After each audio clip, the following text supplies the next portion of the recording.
Welcome to Rates and Barrels. It's Tuesday, May 6th. Derek Van Riper, Eno Saris, and Will Sammon of The Athletic joining us today. We're going to talk a lot of Mets here with Will as this show gets underway. I think we can actually, maybe today's the day we officially bury LOL Mets. If it wasn't already buried last year, this franchise just isn't the same anymore, Will. This is not the Mets team I grew up watching and laughing at. This is a team that is clearly doing a lot of things really, really well. We'll dig into what's clicking for them so far, a few things that haven't yet, and try to answer some lingering questions people have about this team. Will, first and foremost, thank you for joining us today. Yeah, thanks for having me. Sorry in advance for the sounds of New York City that you may hear. I have my window open, but I'm sure some people will appreciate the horn honking and the screaming. Yeah, a little bit less with congested pricing, right? A little bit, yeah, a little bit. Depends on who you ask. I don't hear anything so far, so the magic of automatic sound blocking is working to our benefit so far. But a lot of ground to cover with this Mets team. Let's start in the rotation, where entering play on Tuesday, the Mets rotation is 7th league-wide in strikeout minus walk percentage, 15.5%. First in ERA by a healthy margin with a 2.70 ERA. A 130 whip, a little strange to see those numbers side by side, tied for 17th, but they do have a 319 BABIP, third highest in the league, and they're middle of the pack in terms of innings pitched, so they're working about as much as the typical rotation so far. Given the injuries they've had to Frankie Montas and Sean Manaea, this is probably about as well as anyone could have hoped things were going. But part of the reason this team is not the LOL Mets anymore is the leadership, right? A lot has changed in terms of the players they seek out, how they make adjustments for those players. I mean, Clay Holmes is a starter. Could this be going any better than it has so far through 7 starts? Probably not, but for the Mets people, they sort of expected this to happen. And I know Eno and I have spoke about Clay Holmes a lot heading into the season, and I don't think really we're all that too surprised by it. I don't want to speak for he'll have his own thoughts, of course, but I'm not like completely shocked by the results so far, and I expect them to only get better as time goes on because he really hasn't worked too deeply into games yet, and that will come, but hasn't happened yet. And so I'm excited to see that unfold. But I always liked the pitch mix that he was working on heading into the season, and he got to spring training super early. He got there like in the middle of January, actually, weeks before even like the early arrivals come. So he had been working for this moment to be on a pretty good pace. And I think we learned last year with the Mets, particularly with Luis Severino, who was coming off of a few seasons of injuries and just hadn't pitched a whole lot. They're not really afraid to push the envelope a little bit with their pitchers when it comes to the volume. I don't think that they have a set number in mind when it comes to Clay Holmes' innings total. I think that will come whenever it comes, and I think that will be something that they'll know by his performance how he's feeling, and they will probably allow that to dictate how far he goes. But I assume that he's going to be full goal the whole year, and I think that I think he's a great example of what David Stearns has been able to do here in a short amount of time, which is really steer away from those big marquee free agent signings, whether it was Corbin Burns or whoever else from the past couple of years, and instead target maybe some value plays. And I think that there's no better value play than Clay Holmes right now. The contract that he signed for a 3-year deal just looks great. I mean, there are people who told me that originally, right off the bat, that this was going to be one of those plays, and it has turned out that way. And it's a credit to him, of course, because he's the one doing it. But the Mets have really helped him out, have really enhanced his stuff, whether it's been Jeremy Hefner or the Mets pitching coach or other people who have been part of that evolution. He's really. I look at him as one of their most dependable starters, if not the most dependable guy, right there, up along with Kodai Senga.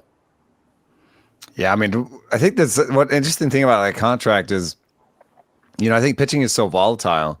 And if, I know Aaron Nola is doing all right, but, he comes to camp in the first year of like a 6-7 year deal. I forget exactly what it was, but he's under contract for a lot more years, and his velo's down to like 91. Like as an executive, you'd be like, oh boy, we have like 6 more years of wondering when the other shoe's going to drop. Where if you sign a 3-year deal with Clay Holmes, I think the floor is so high. The worst case scenario is he goes back to the bullpen and he's like a primo setup guy for maybe a tiny bit more than you wanted to pay for your setup guy. So I thought that just made a lot of sense, and it still makes sense. I think even with Jordan Hicks's up and down nature with the Giants, like he was a value to them out of the bullpen last year. And in other way of saying it is innings are innings, and they seem to find their innings in a lot of different places. One thing that that kind of stood out for me for him versus Canning, because these are. Canning is another guy you just sort of bring in. You're like, innings are innings. This guy could work out. Is that I heard a lot about like, oh, this is what we're going to do with Canning. We're going to do this. They're totally going to give him a sinker. They're going to do all this stuff. And if you look at what Canning has done year over year, it's really very little. He's just throwing a slider more. It's like that orange line is the sinker. He's not throwing a sinker more. There's a little tiny dot for cutter. If you can barely see it, that he's throwing a cutter 2% of the time he didn't used to. But if you were going to sum up what Canning is doing differently than last year, it's throwing a slider more. Whereas Clay Holmes is, game to game throwing, I would say maybe 33% of his pitches are pitches he didn't throw before ever, or did, I think ever, or maybe he had like thrown a four-seam that was almost as good in the playoffs. But like really, these are like 3 new pitches. He's a new guy. I just wonder what your sort of assessment is of pitching development there. I mean, you can't say that Canning is not a win anyway. I'm just saying that like, do we overvalue some of it the park? Is some of it just good fortune? I mean, we're only a month into the season. Or do you get a real sense that they have something dialed in when it comes to development and plans? I mean, you can go back further. Sevy's a big win, and they're starting to pile up wins when it comes to pitching development. Yeah, you could also throw in Sean Manaea in there as well from last year, although he had that Chris Sale-like transformation that he sort of thought on his own by watching Chris Sale at that time. But you need some good coaching in there to, one, understand like what a player wants to do and help him get there. It's not as if they just sat idly and watched him go. Like they helped him along in that process. So, but yeah, I think it's a kind of a combination of both. I spoke with an AL executive at a different time of the year. I think it was maybe just before the season started, about Griffin Canning. They were one of the teams that were involved with him as well before he ended up signing with the Mets. And I just asked him, like, hey, like, what would you have done with this guy? Because I know I had a pretty good idea of what the Mets would have done or would it be doing with Canning. Mm-hmm. And I just wanted to kind of compare it to kind of get at this question and see, like, okay, like, is this something that the Mets are going to do a little bit differently than other teams, or is this what pretty much everybody was going to do? And the answer was, this is pretty much what everybody would have done.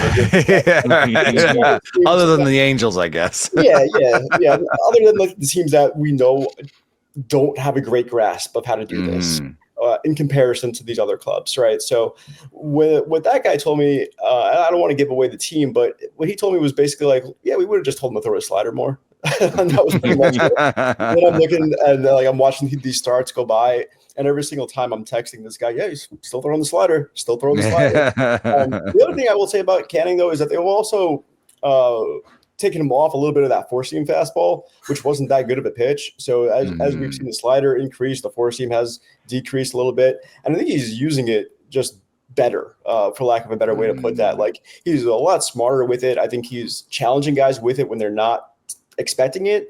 I think he's learned to pitch a little bit backward as well, where, instead of going fastball, he's kind of setting up guys for the fastball with his off-speed stuff originally, like in the beginning of an at-bat. So that's kind of different. And then obviously, like, the more times he does that, the more times teams are going to expect him to do it. So he's going to have to mix it up a little bit. And we've seen a little bit of that as well. So he's an interesting one. But yeah, I think that it wouldn't be too different else. Like, if he was in the right hands at a different organization, like name your other, organization that's doing pitching well, he would have been just fine. I think he's a really good athlete as well. And, gets a lot of balls on the ground when he's rolling right. So I don't know. He's not probably the best example for them. And I think that there's more to come. But the reason why I think the Mets are actually doing it right from a pitching development standpoint is if you look beyond their major league roster and you just kind of canvass their minor league staff, all those dudes are like top of the charts when it comes to strikeout rate. And they're learning. And these are like young kids, whether they're in St. Lucie, Low A, or High A, Brooklyn, or wherever it is. So like the walks are going to be there or whatnot, but you can just tell that this stuff is like they're really getting the most out of all these kids. And that's where I'm like, okay, this is really about to take off, because it's not just the first round draft pick type guys or those high pedigree guys. It's some random guys that are getting for like 10K from a couple of years ago in international signings that are like, okay, wow, look at this guy now. There was that guy Ramon Gomez, for instance, who's throwing like 105 miles an hour or something like that in St. Lucie. So it's pretty incredible, like how many pitchers are seemingly on the cusp within their system. So I point to that, and I feel like for the Mets, that's going to be more important, if not just as important, as these external guys that they're bringing in, these acquisitions. Because here in New York, everybody kind of points to them, and they're like, okay, well, now all these free agents are going to be so happy to go to the Mets and this and that. And yeah, that's good. But like the best path for the Mets to succeed is to not even look at free agency, to develop these guys on your own. And I think that's where David Stearns really thrived in Milwaukee with the Brewers, of course. And I think that's what he's sort of instituting here with some guys who had been here before his arrival too, whether it's like Eric Jagers or Jeremy Hefner. These were people who have really renowned reputations in the pitching world. And I think pairing them with David Stearns and everybody else that's been part of this process since Stearns' arrival has made for some really, really good things for the Mets. I think that's kind of what makes the Mets the franchise that could push the Dodgers in a lot of ways in the National League, is that they have the smaller market GM that had to do it on a budget for a long time in Stearns, much like the Dodgers had Andrew Friedman coming from the Rays. You take that and you add resources at the top, and you could say, you know what, we're not going to mess around in the mid tiers of free agency unless there's someone we really like. But we can go to the mat at the very top end where we know, yeah, maybe we're overpaying dollars per win because that's what you have to do. But guess what? We develop so well. We always have players people want to trade for, and we're finding guys on the margins and making them better. That's how you make a team that wins 95 games on an annual basis, right? That's what I think makes the franchise so dangerous. The combination of guy who's done it before, having basically unlimited resources now to go out and do whatever he wants in terms of player development, staffing, however he wants to build it. The name that immediately kind of popped into my head is one that was not on my radar even a couple of weeks ago, Jonah Tong. It's a 7th round pick out of high school in the 2022 draft, who's now starting to pop up on top 100 prospect lists. I think I just saw him. He's 92 on the list over at Fangraphs now. He's got a 40% K rate at AA. Like, that's the kind of stuff the Mets are doing now that they did not used to do nearly as well.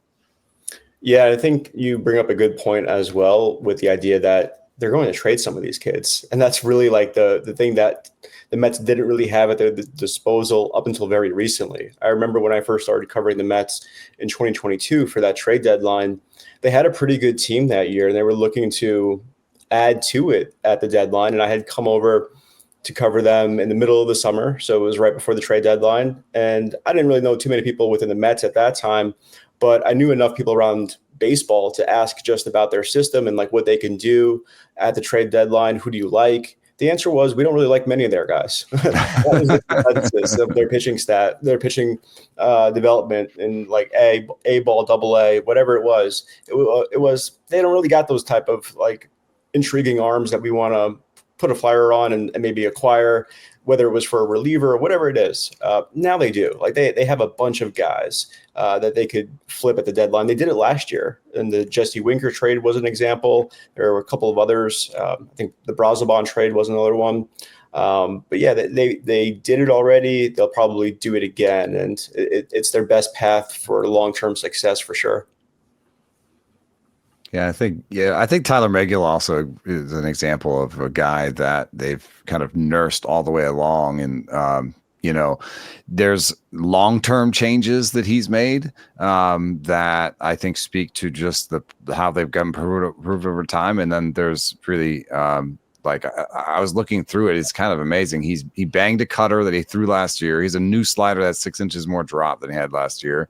His four seam has the best ride of his career. Curveball has more movement. Changeup has more fade. It's like all of these things are coming into play. So when you talk to the players about, what they've done, or you talk to Canning about what they've seen before, what do they have to say about pitching development in New York? For a guy like Canning, it was one of the driving factors in him picking the Mets, actually. And he cited their technology and what they were telling him in these meetings. I know from hearing it even before talking to Griffin Canning that meeting went exceedingly well with the Mets. And a lot of their pitching meetings do go well. They have plans in place of like, hey, this is what we're seeing. This is what we would do if you come here, that kind of thing. And they really hit it off. I'm glad you mentioned Megill, though, because I feel like he's just like the perfect example of a lot of things working for the Mets, because he was struggling last year. He's had these bouts of inconsistency where I know if people have had him in fantasy baseball, they've suffered through it for a while, but he's had these ups and downs. And last year, I thought he really did a significant change in the way he was pitching when he picked up a sinker. And I feel like that one pitch in particular will help him sort of overcome those huge ups and downs going forward. And we've already seen that a little bit more sustained so far this year than we have in the past. And I think that pitch is a great example, because that was something that they sort of pinpointed of like, hey, we'd like to add this to your repertoire. And they brought in the AAA pitching coach at the time, Grayson Crawford, to help along with that process. He now has been promoted to a coordinator role within the organization. And he was key in like just trying to work with Megill on making sure that he had mastery of that pitch, or at least to a level where he could start using it in games pretty quickly. And so he did. He implemented it. It has really taken off. And now we're closing in on almost a year later on it. And if you look at his numbers just from like when he came back from AAA and rejoined the Mets from last year to now, it's pretty incredible. I mean, like he's up there in almost every category. You'd like to see him get deeper into games, but that's the next step for him. And he's shown signs of being capable of doing that, because he's limiting his walks a little bit better than he had in years past. So he's an exciting one. I think he underscores a lot of what they're doing right when it comes to pitching development over there.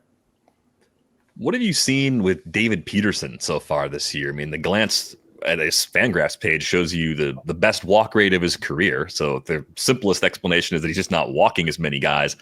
Is there anything he's changed in terms of how he's pitching? Anything in the mix that you've seen that's different, that's made him more effective? Well, getting his hip fixed was a game changer for him, and he did that ahead of last season. And so once he was fully healthy, I think we're seeing him a lot more comfortable and a lot more available for the Mets. And he's able to kind of go 5-6 innings. I have some concerns with Peterson every single time he pitches, just because the hard contact is always there, I feel like.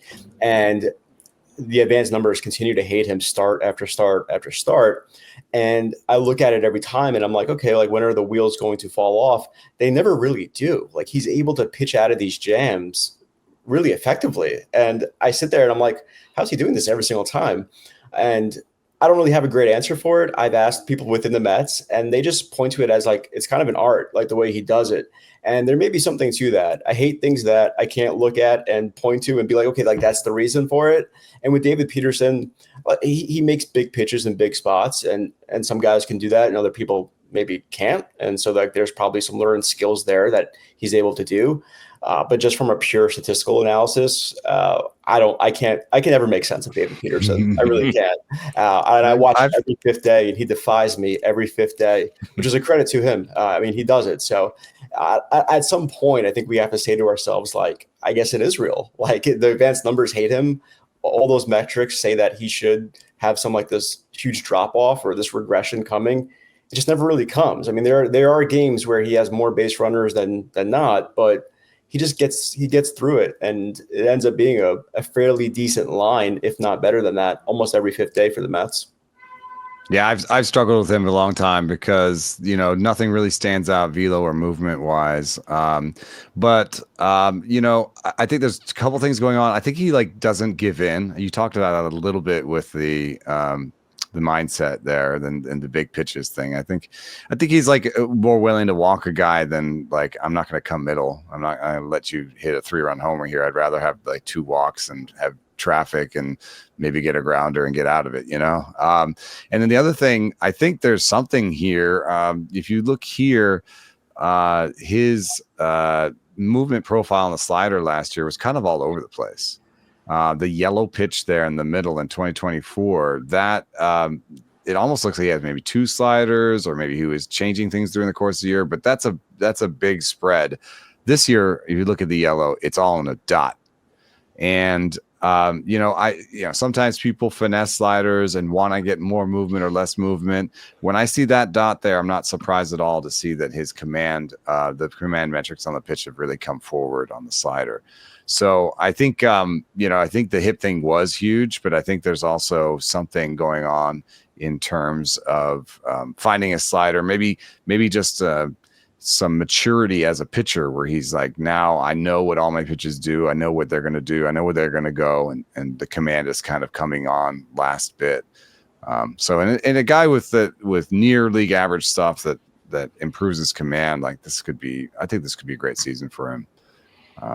But I do wonder, as much as we've said nice things about the pitching, I do wonder sometimes when I look at their hitting, and it would make sense if you have this park that's friendly to pitchers. Maybe it's a little bit easier to, take a young pitcher, put him in there, and not every mistake they make gets blasted.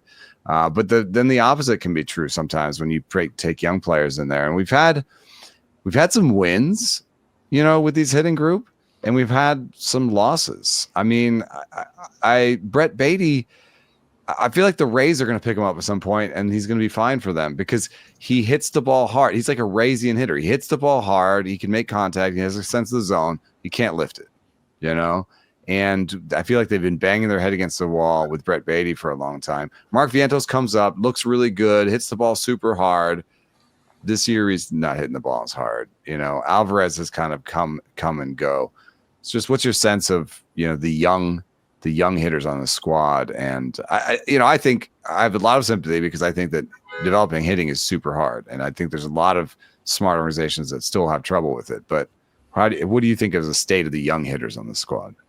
Yeah, the Mets also have the problem of they have to do it here in the city. And if you have a couple of bad games here, it weighs on you, I think, in ways where it doesn't weigh on you in other places. I firmly believe that. And the slump that Brett Baty got on at the beginning of his first trip here with the Mets, he broke camp. The first 10 or so games were horrendous. I mean, it was he had a few hits, no walks. It was like 30 plate appearances, a bunch of strikeouts.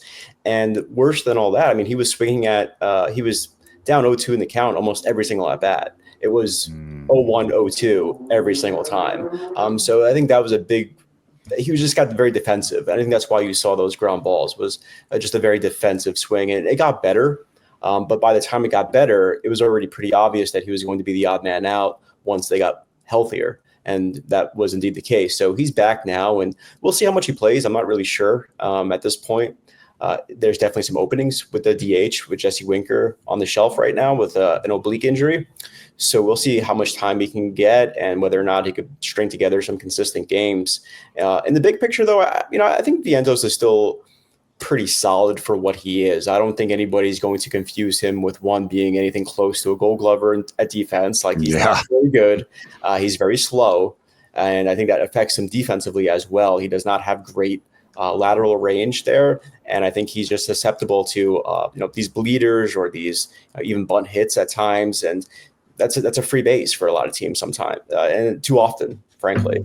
But for what he is as a hitter, I think if your expectations are that 25 to 30 home run range with a sort of a low batting average, low on base, that's probably who he is right now. I'll give him some credit for trying to get better at that, though. He's not trying to be just a fastball hitter, and you see him. I think the numbers on the fastball are a little bit lower than what you may anticipate heading into the season, but part of that, Eric Chavez, their hitting coach, explained to me, is mostly because he's trying to work on the off-speed stuff. So he's a tick late on fastballs. And right now they're okay with that. And that's why you're also seeing a little bit more hits to right field, the opposite field for him, because he is a little bit late. And they're okay with that because they have no qualms about him being able to get better at those fastballs like he always has in the past, while also trying to become a better hitter overall and, get better at pitches and not get fooled by sliders in the dirt or, 2-1 sliders that get them back into count, that kind of thing. So I'm okay with Vientos for the most part. Alvarez, I'm not sure about, just because, like you said, it's been good and bad, and it's been sort of all over the map. We had a question at The Athletic recently. Somebody had asked me, like, where's his power gone? It's been 8 games, so it's hard to say, like, look, I get it. It's not the 25 home runs that he hit as a rookie or whatever that was, but there were not a lot of other good numbers with that first season for Francisco Alvarez. There were some really bad numbers along with that home run total. And so he's also tried to, like, get better at those areas and become a little bit more well-rounded, as opposed to just pulling every ball for a home run type of thing, because that's just not going to be a great practice for you. So I think that there's some patience, long-winded way of saying that there's probably some patience that will go with these guys because they're still fairly young into their careers. But we're at the point now, particularly with like an Alvarez or a Vientos, who's gotten a lot of the runway, where we have to see it a little bit more consistently. Again, with Vientos, I'm not really that concerned with, because he had the big postseason, particularly after a bad September. I thought that was a great sort of lesson for him, and it kind of proved to us and media and people who are watching him, like, yeah, he can do it when he suffers like those kinds of stretches. Like, he can get better, he can overcome them. So I'm actually excited to see like what he does over the course of a full season here. And I'm more so intrigued about Alvarez because he also had that batting, the swing change that he made way back in the spring, which a lot of people probably forgot about because he was injured and came back. So I think we have to give him a little bit more time too before we have more informed opinions on like what he could be. And that swing change was oriented towards the same sort of stuff you're talking about, maybe being able to go to the opposite field and being able to make more contact, right? Yes, and that was with the help of JD Martinez. So like he's a little bit more upright in the box too. It's very noticeable. Like if you do like the 2024 comparison and 2023, I mean, I'm sorry, 2025 and 2024. Sometimes I forget that we're in 2025, but yeah, it's 5 months into the year. I'm still doing that, but yeah, if you do those side by sides, it's pretty obvious. Like it's drastic difference for Alvarez. So we'll see what comes out of it. You're touching on something that I hadn't made the connections here, because we have this bat speed losers leaderboard, and it is weird. I mean, there's Mark Vientos, Francisco Lindor, Juan Soto are on here, right in the middle of the biggest bat speed losers year over year. But the team's going well as a group. Lindor's hitting well. Soto's not too far off his norms. And then I go over to the team strikeout rate thing, and oh, look at this. The Mets are second in the big leagues in strikeout rate. And then I look over at opposite field percentage, and look at that. There's the Padres number 1, who are the other team that's great at making contact, and the Mets number 4 in terms of going oppo. And we know that bat speed is measured at a point of contact, and that a further out in front point of contact can lead to better bat speed numbers. So it seems like Chavez has this all fields approach that he's trying to get across to his hitters, take the ball where it's pitched, make more contact. I guess I like it. I think I even see some of that in what Pete Alonso is doing right now. I guess the nice part is that with Soto, for example, you start with elite bat speed. So if he loses a mile off of that, but gains more contact, maybe that's worth it. I wonder, with Vientos, I'm a little bit more worried because he had pretty good bat speed and now he has around league average. And I don't know if that's just an artifact of where he's making contact, if there is if there's like an injury or if there's something that's nagging him. But you talking about, Chavez is, like this, the way what he's saying to them and what they're working on makes me think that it's on purpose, and it has to do with contact and making more contact and kind of keeping the lineup going. And maybe that is the best approach, frankly, in that ballpark. I mean, you don't really want to have like the Rockies sort of all or nothing, hit the ball hard or strike out approach. I think in that ballpark, I think that would lead to a lot of low scoring games. Yeah, I think that may be the missing context there. And for some cases, maybe with Vientos, because it sounds a little hokey, but it is actually like what they are trying to do. I think that they're trying to be a lot better at 2 strikes as well. I think their numbers there are probably pretty solid. Last time I looked, they were at least. And relative to where they were last year, that became a little bit of an issue for them. They're also a team that sees a lot of spin as well. So I think that they've been very hyper conscious of that during their meetings and trying to make sure that they're ready for that amount. They don't see fastballs too often. So that could be part of it as well. There are some things that I think that are third least fastballs in the big leagues. Yeah. For a while they were the least. For a little while they were the least. I can't do the math on the fly, but I mean in sliders they're ninth, but they're also in curveballs eighth, and then cutters they're third. So if you count cutters as breaking balls, they're probably top 5 in breaking balls seen. Yeah, so definitely something there about what they're seeing and what the best approach is against what they're seeing. Yeah, I think they're trying to figure that out as well. But that, to me, when I look at it and the stats that you bring up when it comes to their bat speed, it does, like, it's nice when like the anecdotal stuff in my mind matches the statistical stuff, right? Like, okay, yeah, that makes sense. Like, yeah, that makes perfect sense.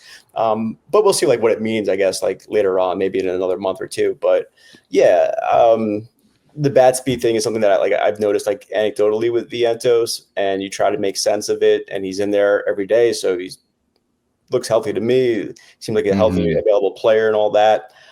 I just think that eventually the power and the bat speed, I think like when he gets to a place where he's a little bit more comfortable at the plate, I think that stuff will come. I really do. I don't really have too many qualms with Vientos. Maybe it's an idea that like he kind of has to focus on going the other way and making contact for a while. To develop that part of his brain, develop that part of his approach. And at some point he'll be able to be like, no, I'm going to be aggressive. He'll kind of toggle that. I'll be aggressive. Yeah, that's what I think. And be able to kind of play around with that. Yeah, I think because the K rate is down so much and he's not chasing quite as much, like you can kind of look at the slow start with all of this context and say, all right, this is probably fine. He's going to get back to being himself, or kind of merge the new approach with what he was doing and come back out as a 25 homer guy at the end of the season. Projections still like him to come into that total over time, even though it's been less than we've expected so far. One last question before we let you go, Will. Second base kind of seems like an ongoing job battle for this team. I think through 36 games, we've seen Luisangel Acuña there for 20 starts. Brett Baty's made 12 starts at second base. McNeil's only made 4. He's been banged up this year, but he's also been in the outfield mix too. Who do you see as the most likely candidate in the organization to possibly take the job and just run away with it between now and the end of the season? It's a great question, because I'm not sure if there is one guy who will do it. And I think that there was sort of a blueprint in place for them last year when it was Jose Iglesias in that spot with Jeff McNeil. And we saw in the second half that Carlos Mendoza used both of them, really. And he found ways to actually use both in the lineup at the same time because of, at the time, it was Iglesias' availability to play a little bit of third base to get Vientos a DH there or whatever it was, and McNeil's versatility, which is well known, that he could play the outfield, a little bit of left field, a little bit of right field at that time last year. So I look at this year's group in the similar way. And the big guy for me, though, even despite that, would be Luisangel Acuña, just because he offers a dynamic to the Mets that they don't really have otherwise, and that's his speed. They really appreciate that part of his game. And I think that they really like what they see when it's him and Lindor up the middle. We talked about David Stearns before. He's a big proponent of having up the middle defense being of value and being where the team is strong at. And in some areas, he's willing to sacrifice defense at the corners if it means more offense and if it means getting that defense up the middle to a place where he wants it to be. And so I think that the idea of Jeff McNeil even playing some center field nowadays, which they've done, that is a testament to how much they like Luisangel Acuña at second base, because otherwise you don't even mess with that, right? You just trot Tyrone Taylor out there and have him bat ninth, even against the right-handers, and that's just what it is. But no, they're saying like, hey, we want McNeil in there, and the way to get McNeil in there is center field sometimes, because we want Acuña to play a bunch. So I remember in the beginning of our conversation when we brought up Brett Baty, I said I wasn't really sure where the playing time goes because Acuña has outplayed him. So I don't think it really – and now that McNeil is back in the fold, you don't really need that lefty platoon going on as much from Baty. which was what they were doing with him and Acuña. They could just slide Megill there if they want to do that. So I'm a little bit worried about how much playing time Baty gets in this stint with the Mets, because I just feel strongly that Acuña is the better player right now. But as far as if he's going to be the guy, I'm not really sure, just because they've already demonstrated that Megill will still get starts at second base, and they're not really afraid to put that left-handed bat there. And I think it depends on who's pitching as well. Like a lot of the times when they have these guys who have these ground ball rates like Clay Holmes, they want Acuña there, but sometimes they can get away with having Megill there, or in times where there's not going to be as many fly balls. I remember McNeil's first game in center field, there wasn't a ball hit to him because it was Clay Holmes pitching. So sometimes they want Megill in center field because they know that it's not going to matter much anyway for 6 innings or whatever it is. And you could always swap him in defensively. So, Acuña is going to get a bunch of at-bats, and I think that they love his speed and his defense. It's just a different dynamic, and he's hitting right now. He's getting on base, and that was the big question of his game. And so right now he's doing it, and I think he deserves a lot of the action there. Man, if he can be an Andres Jimenez, Bryce Terang type player for them, where it's it's glove and speed over everything else, that's fine, because they've got plenty of other guys in that lineup that can do damage on the power front. Will, thank you so much for joining us today. We appreciate your insight. Before we let you go, let our listeners know where they can follow you on social. Yeah, I'm on Blue Sky and X at Will Sammon. Pretty easy to follow there. And alongside Tim Britton, we have a bunch of stuff rolling out this week as the Mets head back home. I got some stuff on Clay Holmes coming up, a little bit of Luisangel Acuña, so I'm glad we mentioned him. So nice. A lot of good stuff on the way. And obviously we're chronicling Pete Alonso's success every day, it seems like, and a guy named Juan Soto in right field for the Mets these days. So a lot going on with the Mets, and we covered it all at The Athletic alongside Tim. Yeah, you guys do a great job on that beat, and we appreciate you as always. Of course, thanks for having me. All right, let's get to a few mailbag questions here on this Tuesday. We got a question from Luke Proctor that's been rolling over on the rundown for a couple of days. If your ratios are a mess here on May 6th, is there still hope to dig your way out of those holes in roto leagues? Usually ERA and WHIP kind of get sunk together and you feel extra terrible because it's 2 categories instead of just 1, right? If you're lacking in batting average, it's a bummer. But how do you feel about teams that are struggling in ratios this early in the season? When do you start to get a little more aggressive trying to dig out of that hole? And then when would you toggle into possible punt mode on a category or 2? Yeah, it's an interesting question. I was just had like a weird way of thinking about it. So it's not the same in every league, and you obviously need more than 6 pitchers. But if you think of a traditional 9 starting pitcher lineup, and you're a 9 pitcher lineup, and what you're going to do with that, a lot of times you 6 starting pitchers, right? And there are 6 months. So it's just a weird way of thinking about it. It's just that, like, okay, let's say for the first month you're terrible. You expected to have 6 good pitchers, right? And in the first month you were terrible. You kind of now have to have 7 good pitchers, right? To replace the pitcher that was the month, right? And at some point that becomes untenable. And I think in the next, if you can't make any movement in the next 2 or 3 weeks, it's impossible to have 10 good pitchers when you couldn't have 6 to begin with. You know what I mean? Like, right. It's still possible that 5-year guys are better going forward, and you find another guy, and then you have 7 good pitchers, and you make up for that bad month. That's still possible. But as the numbers change, and you're like, oh, I actually need to have 9 or 10 good pitchers, and I don't even have 4. Then so I'd say somewhere in the next 2 to 3 weeks, you should make the decision. And this is the decision. Do you stream and go hard after Ks? Do you do 2 start weeks? Do you change? Do you have 4 relievers in your lineup? Do whatever it is. There are these strategical decisions you can make that will take you out of the running for ERA and WHIP, and it's particularly important in 15-team leagues like NFC. There is a moment, and you can see it. You can see it on the waiver wire. You can see it on other teams. You discuss it on your own team, which is, all right, we go hard at Ks now. Is that it? Is all we care about is Ks and wins, and we will be rostering some of the worst pitchers in this league. Yeah, I mean, K's, wins, and even saves. I feel like if you still want to have a chance of cashing in your league, you also have to have saves if you're going to punt ratios. And that opens up some of the job share guys that might not have the ratios you want, or even like the bottom tier. Eventually in August, there will be more teams that punt saves, and some of the bottom tier closers just get flat out dropped. You can scoop those players up later and try to be top of that category or near top of that category.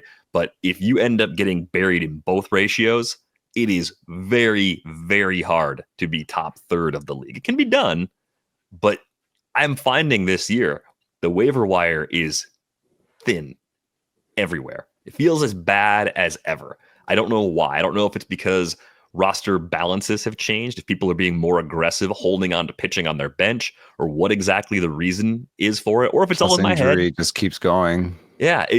Does it seem like it's harder to stream pitching right now than it has in early parts of other recent seasons? I mean, I told you I picked up Carmen Mudzinski yesterday. Yes, it's not easy. And it's only going to get harder. And the thing that's so annoying, just specifically on Mudzinski, but also about pitching strategy, is that, he went 4 and he did fine, and they could have left him in and he could have gotten that win. But there are increasing amounts of strategy by baseball teams that won't get you wins. Especially it'll get you the ratios. Starters. It'll get you the ratios that you've now punted. If you go down, no, I don't need optimized ratios. I need 5+ innings. I need 4 innings Ks with 2 earned runs and 2 strikeouts. Is just not. It's not useful, and it's not helpful in any way. No, it didn't do anything for me. It's not getting you out of the ratios hole, and it's not helping you in the counting stats. You're just drifting away out there.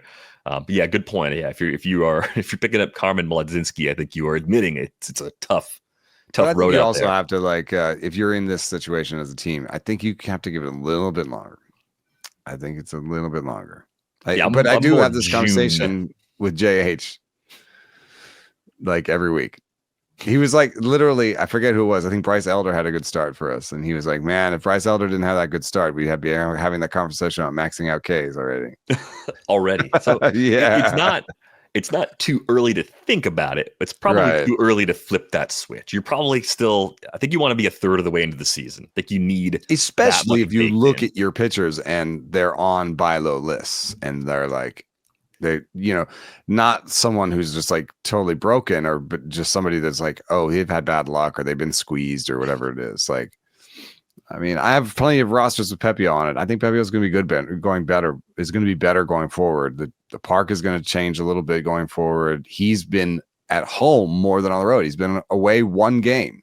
The schedule itself will change, for him. It's I don't think that there's been a player that had 25 home starts. I don't think it'll work that way. So yeah, if you've got Pepio and I forget who else, I just did a buy low article, but if you've got some guys that you think are good buy lows, hold on a little bit and see what they do in the next couple of weeks. Yeah, the math's not mathing, but thanks a lot for that question, Luke. A lot of the questions right now in the Discord are basically what's wrong with blank. That's the main question we're getting right now. And maybe the way we should think about it is something wrong with blank? It's not necessarily something's wrong. It could just be bad luck. Could just be a couple of bounces. Could just be, poor timing, bad pitches thrown with runners on base, or just a couple of things that have gone completely sideways when everything else is fine. But there's still important questions to dig into because sometimes there is something wrong. Old Ben Kenobi got into the mailbag probably on Sunday, which was May the 4th, but we're answering the question today. He was checking his fantasy team on May the 4th. My God. Yeah, I think he was. What's going on with Dylan Cease? The K rate is down a little bit, 25.3%. That's the lowest we've seen since the shortened season in 2020. Walk rate, 9.7%, right in line with career norms. Still getting swinging strikes, getting hit inside the zone a little bit more, but not an alarming sort of rate. Is this just a garden variety bad luck sort of slow start for Dylan Cease, or do you see something that you're actually worried about in the underlying numbers? And I'll throw one more number at you before I let you answer.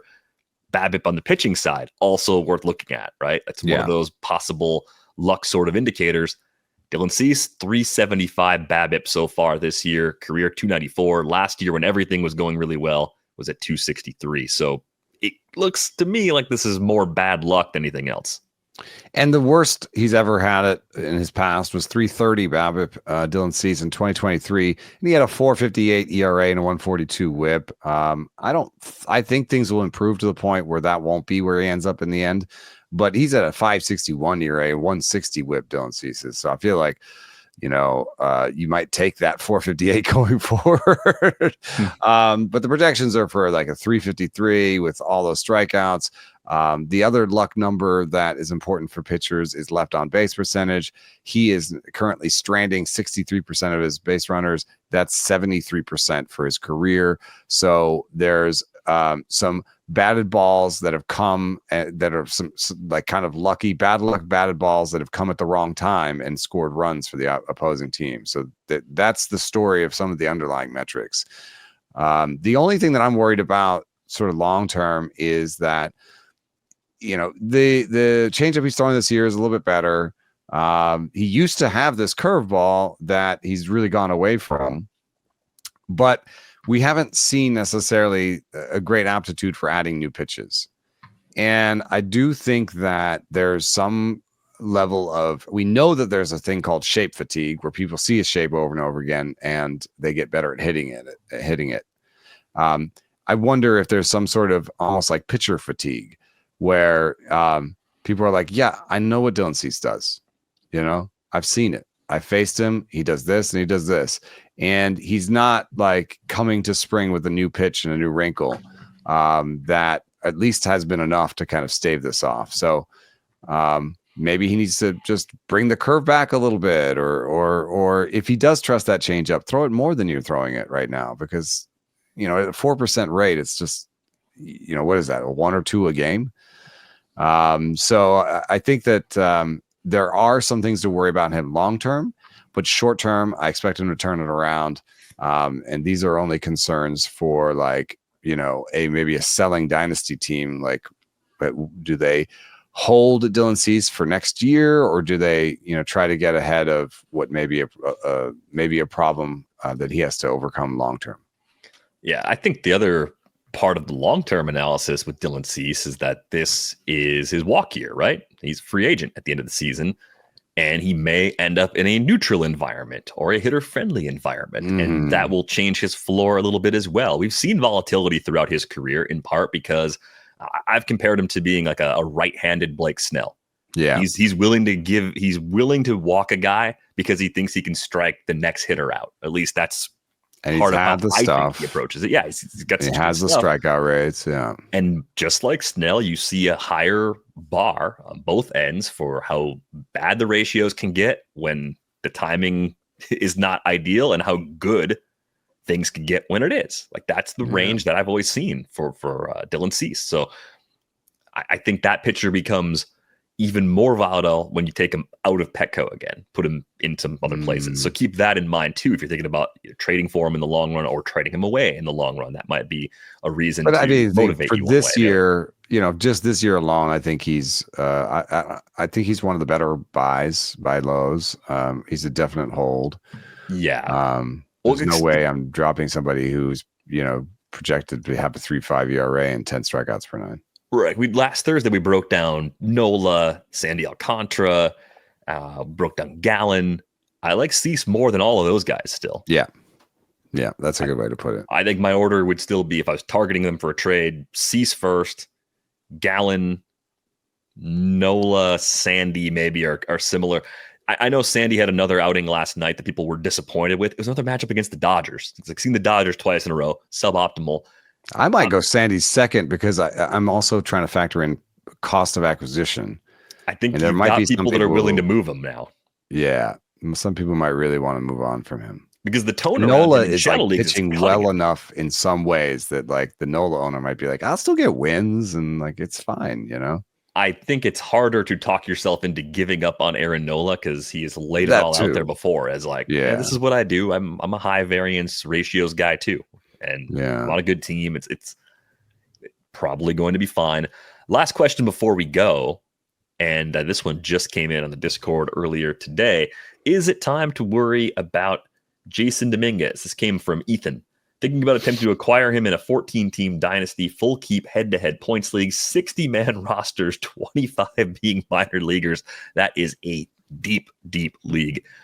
Before we even throw analysis of Jasson Domínguez in there, I just want to point out, we're at a point where he's only had 211 plate appearances in his big league career, scattered over parts of 3 seasons. Amazing. And he just turned 22 in February. So like, based on only that, I'm not worried at all. Like there's no reason to worry. And I think we've even seen as he's hit a few different levels, like just think about the arc of Jasson Domínguez's prospect valuation over time. Mm-hmm. He's hit a few bumps along the way. He was the next Mike Trout, and then he was a bust. Right. He was a you could get him as a throw-in prospect at one point, and then it became a guy you would build a trade around. And it's like, I don't know why it fluctuates so much, if it's been the expectations, if it's the swing and miss in his profile. But I mean, a 29% career K rate in those 211 plate appearances, that's fine for a guy figuring it out for the first time. Yeah. 313 OBP. He's not so bad that they can't play him. The pace that's actually where I settled in. I mean, a 96 WRC plus for how quote unquote bad he's been. That I don't think is something that the Yankees brass has like circled and been like, oh, we really got to do something about that. You know, I think that you know, you have a young player that could be growing and could be growing into an above average, maybe even elite player. There's still some you know, things that speak well of him on that level, and he's just playing to league average right now in his struggles. Yeah, I think you leave that guy out there. The glove is a problem, I think. Like that's a question for the long run. Is like, what do you think about Jasson Domínguez defensively? Do you think he's going to become weird because he has the tools, you know? But yeah, it always felt like he was miscast as a center fielder. Mm-hmm. And at least they've moved on from that. But even, you know, Fangraphs has the future 40 on the field, so that does put a lot of pressure on his bat in the long run. Oh, I think I just missed that. And they're playing him in center and stuff. That's amazing. Yeah, they have 40-40 for field. Yeah, that's interesting. I guess they saw the body in a different way, which is like, this is a bigger body that may not have the side to side, you know, quickness that you kind of need for defense. I also just see the hard hit rates always over 50%, and you know, I'm willing to bet on a guy who hits the ball hard and runs. And I've talked before about how difficult it is to get steals from older players in dynasty leagues, and how, you know, if I am going to trade for a young player, that's the only thing that gave me any pause about the Steer versus Cassis conversation we had the other day, is that I'd be trading out of steals, you know, and I wouldn't be trading for a player who's going to give me steals. And I kind of want to trade for young players that give me steals. Anyway, long story short, I would have traded for Jasson Domínguez, provided the cost wasn't huge. I would love to have him, especially if I was like rebuilding, but like maybe not wanting to rebuild for like 5 years out. I'd want to rebuild for next year, and then hope that like next year, somewhere between now and next year, he becomes, even the projections, a 250 hitter that would hit in a full season 18 homers and steal 25 bags. That's the projection right now. Right. And sprint speed's there. He's a 55 grade runner, according to Fangraphs, too, which is nice to have that. 76th percentile in sprint speed so far. As he gets on base more, I think that's one of the areas he can add a little bit of value to help offset some of the losses in the field. I also would say long term, they don't have first base locked in. They don't have the Freddie Freeman, you know, the mega deal first baseman. They don't have Vlad Jr. They don't have that player. Yeah, right. I mean, look, we like Ben Rice, but if they don't like what they see from Jasson Domínguez in the outfield, they could probably have a winter off season. Let's make him a first baseman conversation, and maybe he'd be fine at first base. Yeah, he'll need to recover a little bit on the bad end for them to want to have that conversation, probably. But there's all of the rest of this year, and it's going to get hot in Yankee Stadium soon. I think that his balls are going to start leaving the field. Yeah. So still a bat we like, still a guy you want to trade for, a window to do it. open right now, I think, in many leagues. Good idea in a long-term league if you're looking. And obviously not my type of player either. With that like strikeout rate, I don't normally go after guys like that, but I see enough of the rest of the package to be into it. Yeah, and this is where I get into a lot of trouble. But when I look at how he's progressed in his minor league career, you'd see him get to a new level. Strikeout rate might tick up. He'd repeat at that level. See it come. We've seen fluctuations to the point where I don't know if I believe that high 20s, low 30s is the true talent strikeout rate for Domínguez. That might just be the early career strikeout rate. He might settle in 22, 24% with a lot of hard contact, and that would make him a very exciting player. So I'm in. Still want to buy with Jasson Domínguez where I can. Quick note before we go, you can join our Discord, submit mailbag questions using the mailbag channel. The link is in the show description. You can find Eno on Blue Sky, enosaris.bsky.social. You can find me, dvr.bsky.social. That's going to do it for this episode of Rates and Barrels. Thanks to our producer, Brian Smith, for putting this episode together. We're back with you on Wednesday. Thanks for listening.